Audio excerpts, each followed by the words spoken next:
This is the first part of a new four-part series on cities that I found in linear alignment in the United States. Each part of this series is a complete linear alignment that I am showcasing. I am sure there are more cities that could be added, but these are based on short alignments I identified while looking at a map on the internet of the region where I was living in Oklahoma City several years ago. My name is Michelle Gibson.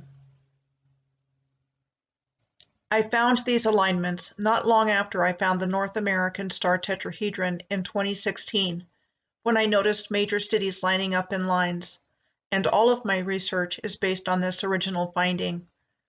I believe this is the terminus or key of the Earth's grid system. Once I found the star tetrahedron, I extended the lines out. I used a magnifying glass and wrote down the cities that lined up in linear and circular fashion. And I got an amazing tour of the world of places I had never heard of, with remarkable similarities across countries and continents. I have found so much information by literally connecting dots on maps. The starting point of this part of the series is Wichita Falls, the largest city and county seat of Wichita County in Texas. It is situated on the Wichita River. What we are told is that the area was settled by Choctaw Native Americans in the 1830s after they were relocated to Indian Territory from their lands in Mississippi as a result of the Treaty of Dancing Rabbit Creek. This was the first removal treaty carried out after the Indian Removal Act, which was signed into law by President Andrew Jackson on May 28th of 1830, after it was passed by both houses of Congress just prior to that. The new law authorized the president to negotiate with the Southern Native American tribes for their removal to federal territory west of the Mississippi River in exchange for settlement of their ancestral lands. This is a fancy way of saying that the Indian Removal Act was put in place to give the southern states the land that belonged to the Native Americans. The Indian Removal Act was passed only 7 years after the United States Supreme Court ruled in 1823, based largely on the doctrine of discovery, and under which title to lands lay with the government, whose subjects traveled to and occupied a territory whose inhabitants were not subjects of a European Christian monarch. In other words, the Supreme Court ruled that the Native Americans didn't own their land. The Treaty of Dancing Rabbit Creek, signed in September of 1830 and effective at the end of February 1831, was one of the largest land transfers ever signed between the United States government and Native Americans in time of peace. According to what we are told, the Choctaw ceded their remaining traditional homeland to the United States, and Article 14 of the treaty allowed for some Choctaw to remain in the state of Mississippi if they wanted to become citizens. The treaty ceded about 11 million acres, or 45,000 kilometers squared, of the Choctaw Nation in what is now Mississippi, in exchange for about 15 million acres, or 61,000 kilometers squared, in the Indian Territory, now primarily the state of Oklahoma. The Choctaw were the first of what were called the 5 civilized tribes to be removed from the southeastern United States, as the federal and state governments desired Native American lands to accommodate a growing agrarian American society. In 1831, tens of thousands of Choctaw walked the 500-mile or 800-kilometer journey to Indian Territory, and many died. Like the Creek, Cherokee, Chickasaw, and Seminole who followed them, the Choctaw attempted to resurrect their traditional lifestyle and government in their new homeland. Then, starting in the 1850s, settlers arrived in the area to form cattle ranches, like the Wagoner Ranch, started by Dan Wagoner sometime around 1852, with 15,000 acres for longhorn cattle, and which today is the United States' largest cattle ranch behind a single fence. It stretches from west of Wichita Falls in Wichita County, also covering parts of Archer, Baylor, Ford, Knox, and Wilbarger counties. The official naming of the city as Wichita Falls occurred on September 27th of 1876, and on the same day, we are told, a sale of town lots occurred at what is now the corner of 7th and Ohio Streets, a location that is considered the birthplace of the city. Then 6 years later, in 1882, the Fort Worth and Denver City Railway arrived. The railway's train depot was located on the northwest corner of 7th Street, said to have been built in 1909. The Kemp and Kell Depot Route building was called an example of the Renaissance Revival style of architecture. Industrialists Joseph Kemp and Frank Kell came to prominence as a result of their railroad involvement, and the Depot Route building housed offices for their expanding interests, as well as serving as both a passenger and freight depot. In the short time period of 8 years from the arrival of the railroad, this is a map showing how much Wichita Falls had grown by 1890. The Depot Square Historic District, from where the city started, is designated as a Texas Historic Landmark. Buildings here include the following: the Newby McMahon Building, said to have been completed in 1919 as the result of a fraudulent investment scheme by a con man, became a source of embarrassment to the city, and was featured in Ripley's Believe It or Not in the 1920s as the world's littlest skyscraper, and the name stuck. The City National Bank building was located at Ohio Avenue and 7th Street, which is where I noted earlier that a sale of town lots occurred, which was held the day the city was named in 1876. And the City National Bank was notoriously robbed in 1896.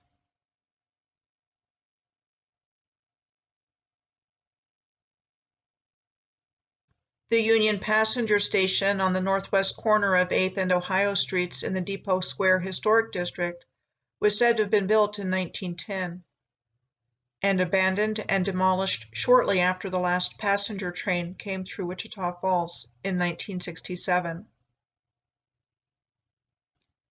The former location of the Union Passenger Station is the current Farmers Market.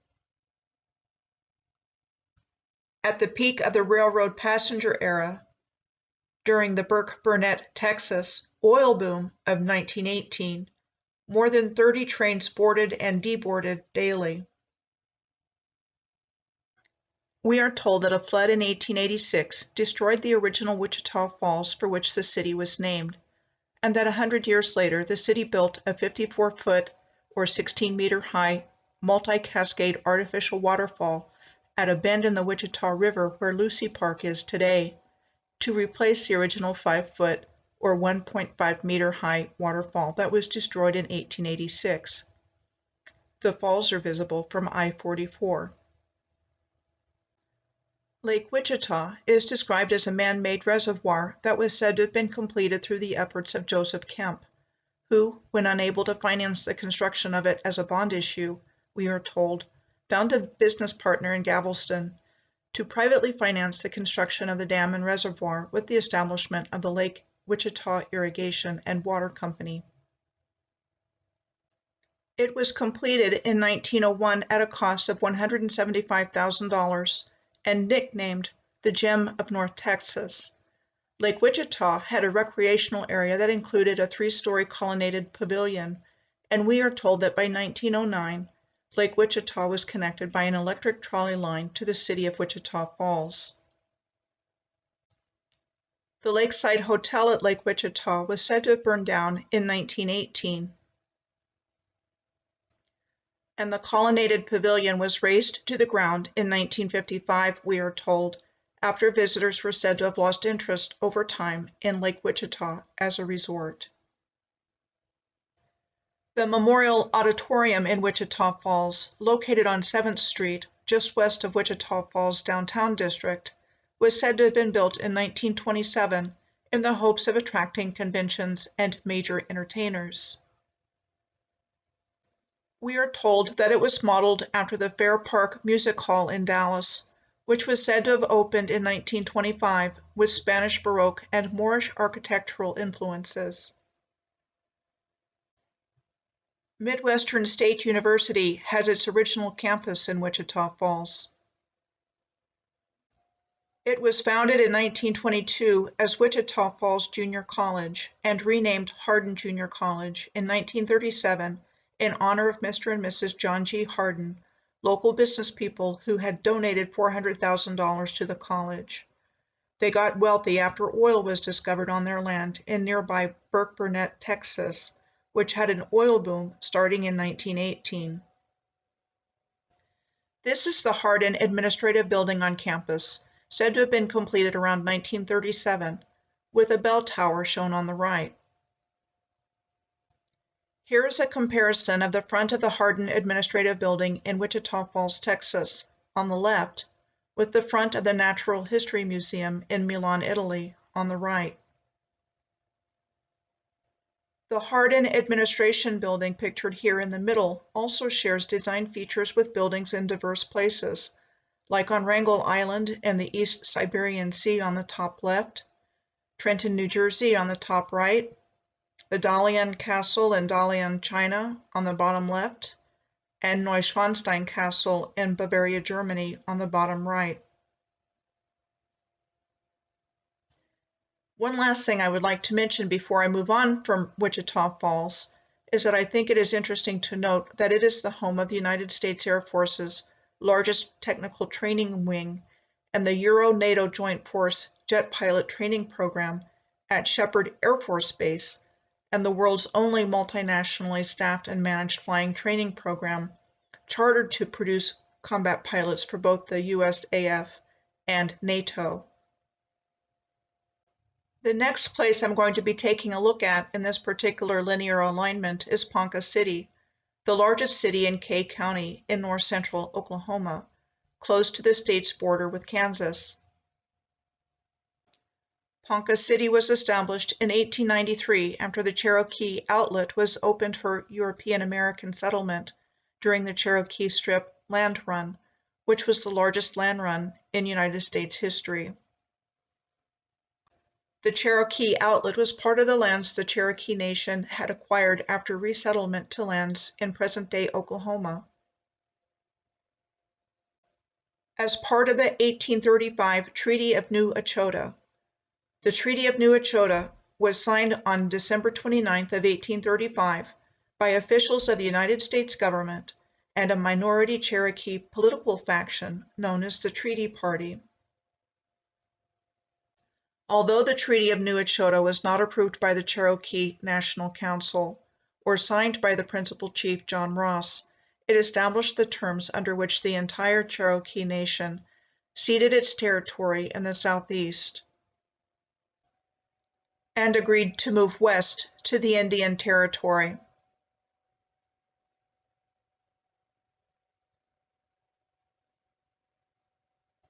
The Treaty of New Echota became the legal basis for the forcible removal of the Cherokees, which became known as the Trail of Tears. The Cherokees ended up selling their land to the Cherokee Outlet at a price ranging from $1.40 to $2.50 per acre to the United States government following a proclamation by President Benjamin Harrison, which forbade all grazing leases in the Cherokee Outlet after October 2nd of 1890. Thereby effectively eliminating tribal profits from cattle leases. There was an agreement included in this land sale that individual Cherokees could still establish claims in the Cherokee Outlet. The Cherokee Strip land run began at noon on September 16th of 1893, with approximately 100,000 people hoping to stake claim in the free 6 million acres of land and 40,000 homesteads that had been opened up. The counties of Kay, Grant, Woods, Woodward, Garfield, Noble, and Pawnee were established following the run. These 7 counties were initially designated by the letters K through Q, respectively, with Kay County as the only one of the 7 to have kept its original name as Oklahoma moved from a territory to a state. This is the Kay County Courthouse in Newkirk, Oklahoma, said to have been built in 1926 to replace the original 1894 wooden courthouse, which was said to have burned down.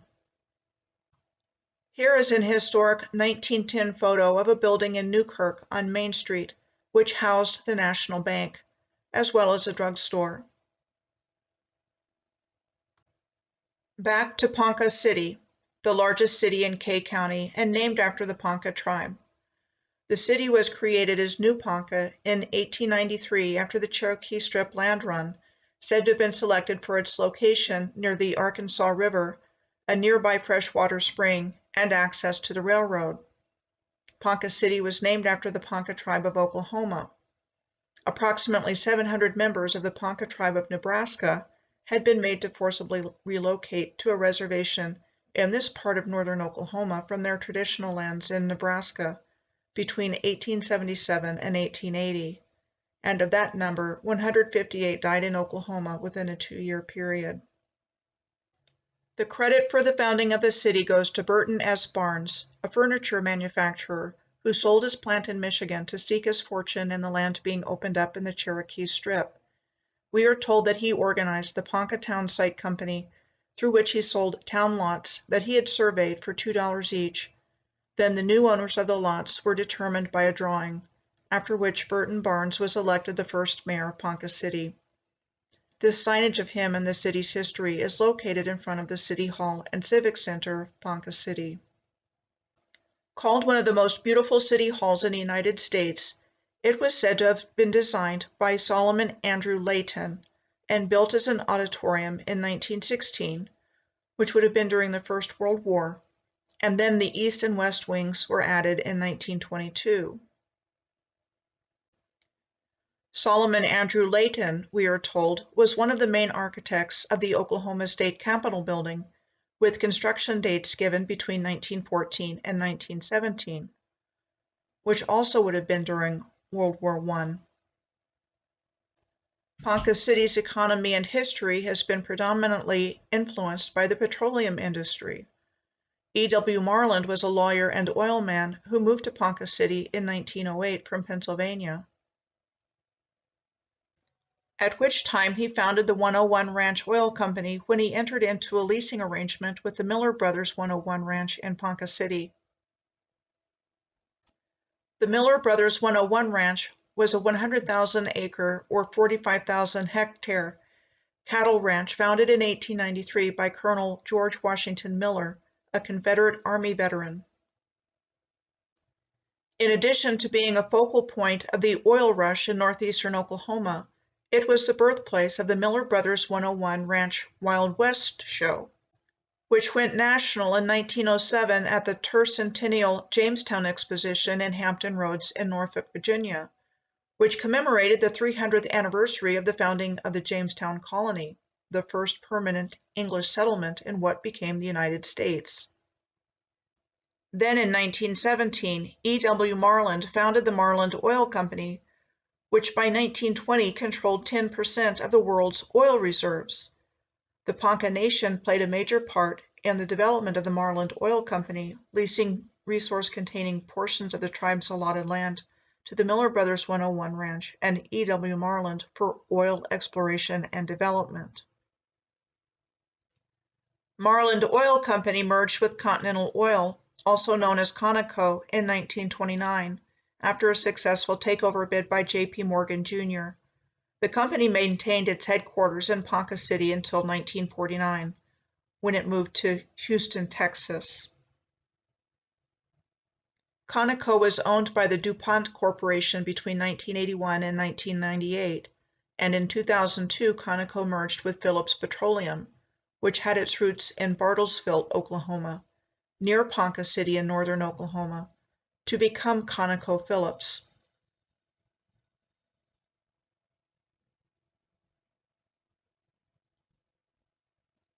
The wealth of the company of E.W. Marland, who went on to serve Oklahoma as a United States congressman and governor, was said to have built Ponca City from the ground up, which has a high concentration of buildings described as Spanish colonial revival architecture, like the Poncan Theater, said to have been designed by the Bowler brothers of Kansas City and opened on September 20th of 1927,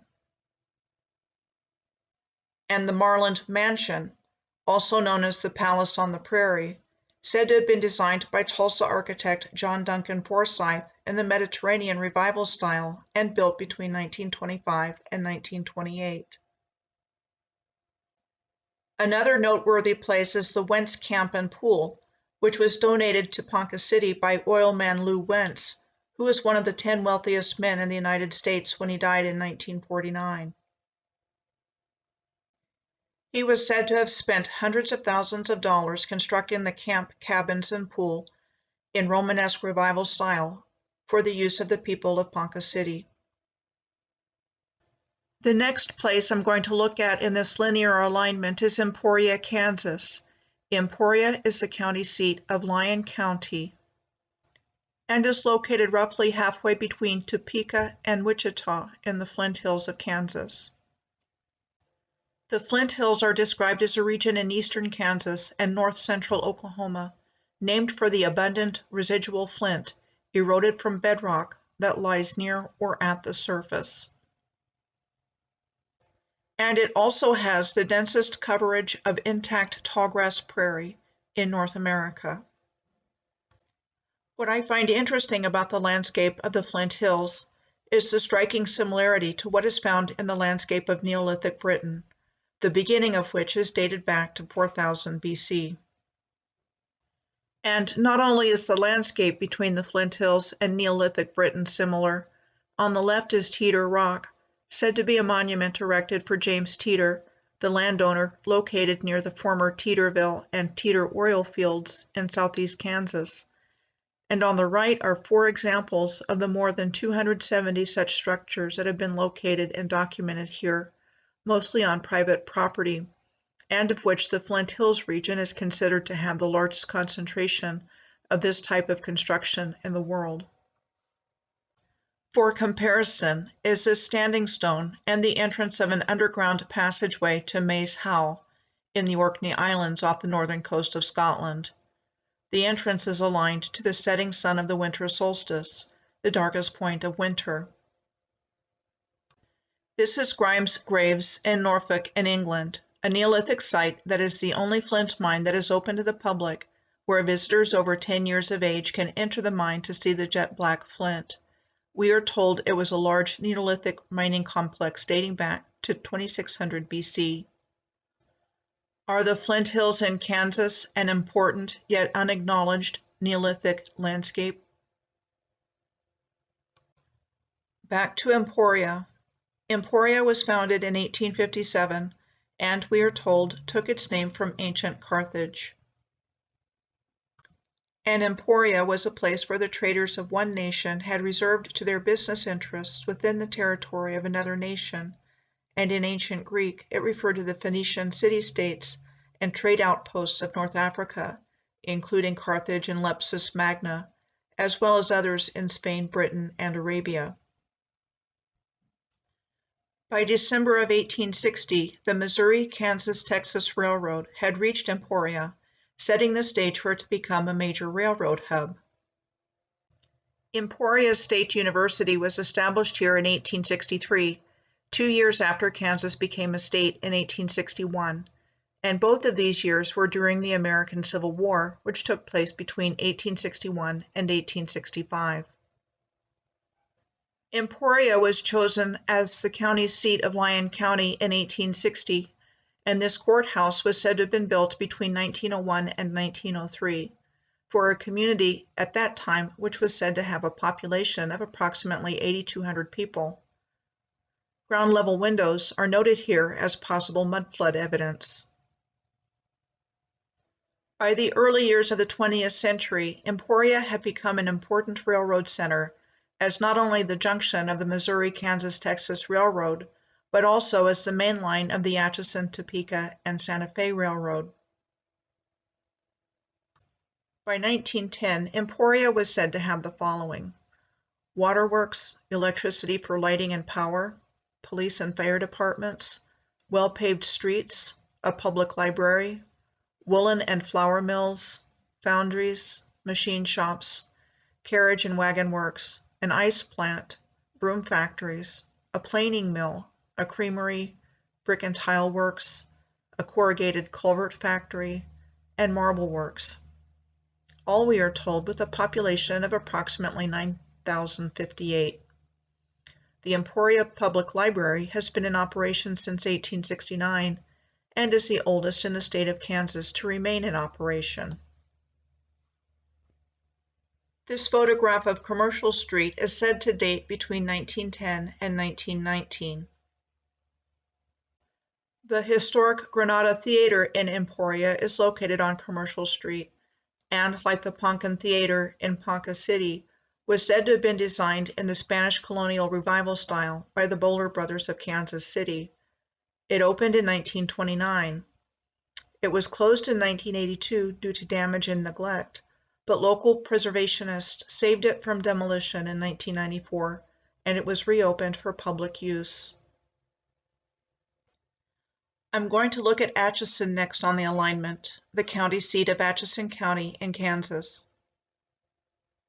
The year of its founding was 1854, and named after the United States Senator from Missouri, David Rice Atchison, who had interested some of his friends in forming a city when Kansas was opened for settlement. This portrait of Senator Atchison was credited to the Civil War-era photographer Matthew Brady in 1849. Atchison was the original eastern terminus of the Atchison, Topeka, and Santa Fe Railway. The railroad was chartered in February of 1859 to serve the cities of Atchison and Topeka in Kansas and Santa Fe, New Mexico.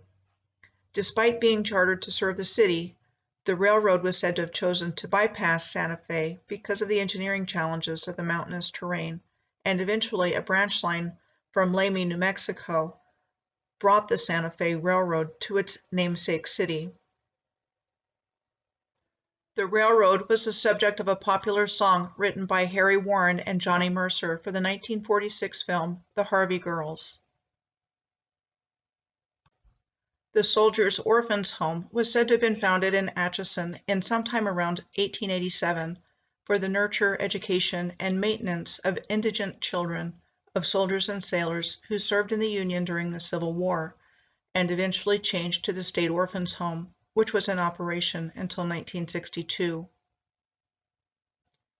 The construction of the current Atchison Post Office was said to have been authorized by the United States Congress in 1890, with construction of the Romanesque-style limestone building starting in 1892. The Atchison County Courthouse was said to have been built between 1896 and 1897 to replace the first courthouse, which had been built in 1859.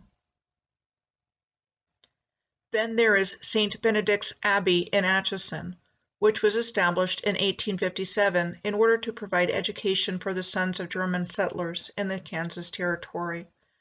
The German Benedictines were quite active in establishing institutions in America during the 1840s and 1850s, said to have been pursuing their religious calling in peace, as well as providing guidance to the German immigrants to America during that period.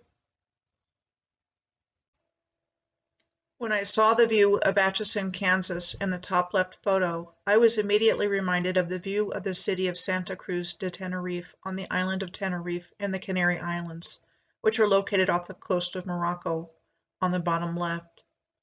Then on the right is a picture of the ancient city of Ouarzazate, Morocco, which I had encountered in my research, and its appearance reminded me of Santa Cruz de Tenerife and Atchison, especially with regards to the orientation of the buildings and the placement of the windows. The last place I'm going to take a look at on this linear alignment is Des Moines, the state capital and largest city of Iowa. It was incorporated in 1851 as Fort Des Moines, with the Army said to have built the fort in 1843. The stated reason for having a fort in Des Moines was to control the Sauk, an Algonquin language-speaking people of the Green Bay, Wisconsin area, and the Meskwaki, closely related to the Sauk, also known as the Fox, and also Algonquin language speakers. Their homelands were in the Great Lakes region. Both the Sauk and Meskwaki had been relocated from their homelands to eastern Iowa. The fort was located where the Raccoon River and the Des Moines River meet. which has the same appearance as where the Mississippi River and Missouri River meet near St. Louis in Missouri, and where the Blue Nile and White Nile meet at Khartoum in the Sudan, in Africa. Even though there was a flood here in May of 1851, destroying crops, houses, and fences, when the Des Moines and Raccoon Rivers rose to an unprecedented height, it was incorporated on September 22nd of 1851 as Fort Des Moines, and the name was shortened to Des Moines in 1857. This is an 1875 map showing a well-developed city of Des Moines in less than 25 years.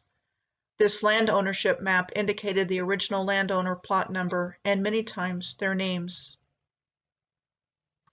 So, for example, this is an historic photo of the Des Moines Post Office circa 1850. Then this building was constructed in 1871 to house the courthouse and post office, and it was demolished in 1968. And then the U.S. Central Post Office in Des Moines was said to have been built between 1909 and 1910, which was the first structure the federal government provided as part of the City Beautiful project, a turn-of-the-century project the city of Des Moines undertook to construct large Beaux-Arts public buildings and fountains along the Des Moines River. Other architecture attributed to this time included the old Des Moines Public Library building, said to have been constructed in 1903 and listed on the National Register of Historic Places in 1977. Since 1973, it has been the Norman E. Borlaug World Food Prize Hall of Laureates for the World Food Prize, an international award recognizing the achievements of individuals who have advanced human development by improving the quality, quantity, or availability of food in the world. Like the Central Post Office, the Des Moines City Hall was also said to have been built between 1909 and 1910. These three buildings are part of the Civic Center Historic District that is located at the confluence of the Des Moines and Raccoon Rivers. The Iowa State Capitol Building is located near the Civic Center Historic District in Des Moines, and was said to have been completed in 1886, and only one of two state capitol buildings in the country with 5 domes. The other one being in Providence, Rhode Island. I'm going to go ahead and end this video here, and in the next part of the series, I will be looking at a linear alignment of cities between Monroe, Louisiana, and Lamar, Colorado.